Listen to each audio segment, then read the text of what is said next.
ஏய் எலிமிடா உன் பின்னாடி எலிமிடா உன் பின்னாடி தான்டா.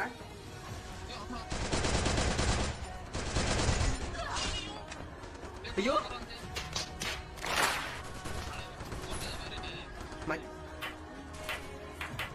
மச்சான் ரிவ்யூ பண்றது பாரு, ஒரு செகண்ட் தான், அந்த ஒரு செகண்ட் தான் மச்சான் எப்போதும் கெஸ்ட்.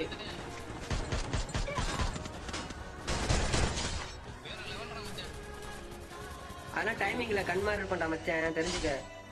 ஆமா நீ குளோவால் போட்ட லட்சணம் அது எப்படி எப்படியோ காமிச்சிட்ட போர்ல போட்டு இருக்காங்க. இதுவும் ஹெட்ஷாட் இல்ல. கொண்டாடா குளோவால் இல்லடா. கொண்டாடா. ஐயோ. குளோவால் இல்லடா. என்னையெல்லாம் நம்பாதீங்க. என்னடா இத்தனை பேர் வந்துருக்கீங்க? ஒரு ரவுண்ட் ரோய்.